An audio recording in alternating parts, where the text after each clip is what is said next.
Hey guys, so I got a quick update today. So I've had a bunch of people in the past ask about enclosures for the MidiVolts Desktop, and fortunately I was finally able to figure out a way to make it happen. So here it is. So here's the enclosure for MidiVolts. It's a cold rolled steel sheet metal enclosure.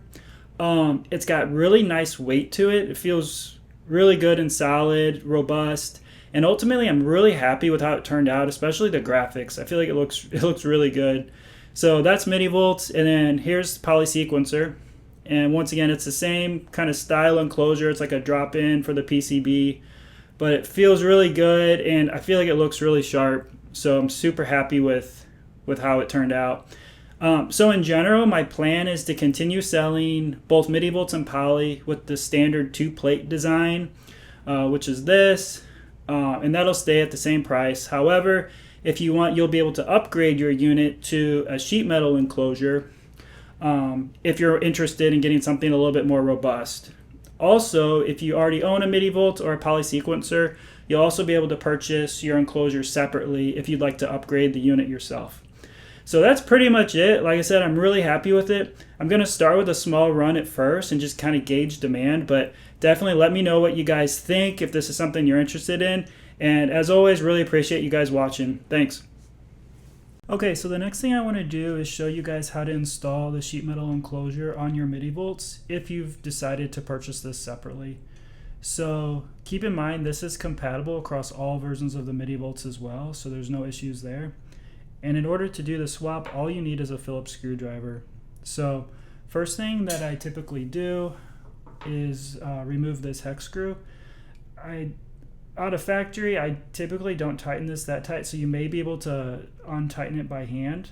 If not, just be really careful not to scratch the faceplate, especially if you ever decide to switch back to this. But first thing we'll do is remove this hex nut, and then obviously it's pretty simple. We just need to remove the screws. So I'm going to do that next.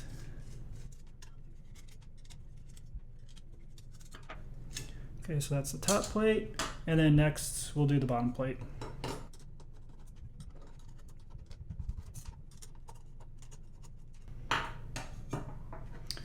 Okay, so there we go. Also, one thing to keep in mind, make sure that these standoff screws stayed snug as you did that. They should, but just you might want to just snug those up in case they did get a little loose, but these look good. So then, I mean, it's pretty simple. All you do is you basically just drop it in the enclosure. So as you can see, the way I had to design it with these notches, I couldn't do like a proper circle for every jack because I have inputs, outputs on all sides. You wouldn't be able to get it in the enclosure without bending it. So this works in a way that you just kind of drop it in. So first thing you have to do is keep an eye on the power switch, and you're going to want to feed that in first. So you'll kind of angle it down a bit like this, and then you just drop it in. So pretty simple. So once that's in, flip it over, and it works kind of the same. So then you'll just screw in these screws.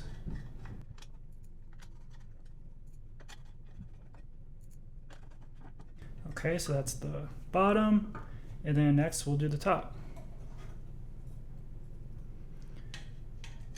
Just put it on just like that and repeat the process.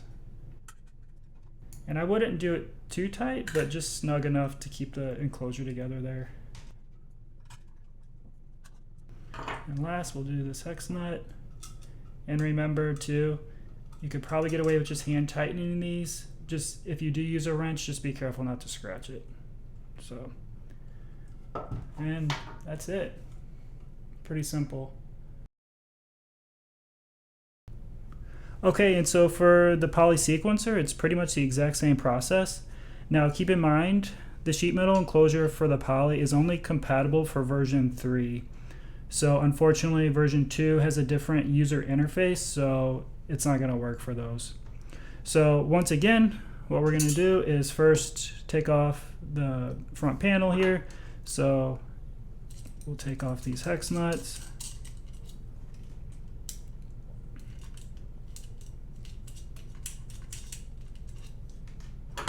And then once again, we're just going to remove these screws. Okay, we'll remove that front panel, and then we'll do the back.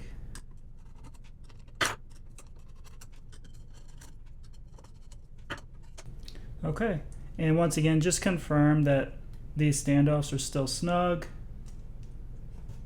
Looks good. So yeah, now we're ready to install the enclosure here.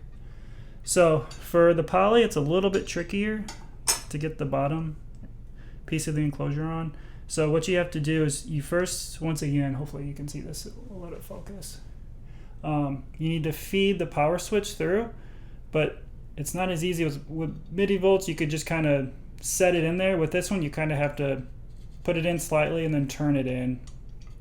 But it just takes a little bit of finagling and you'll get it. But so now that that's in, let's go ahead and first start with these screws on the bottom.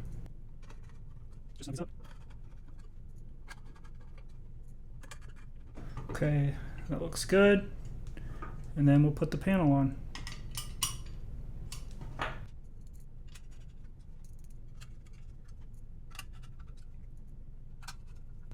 Okay, screws are on. And then lastly, once again, I think you can just hand screw these hex nuts. And if you do use a wrench to do that, just be really, really light and be careful not to scratch. Okay, and that's pretty much it.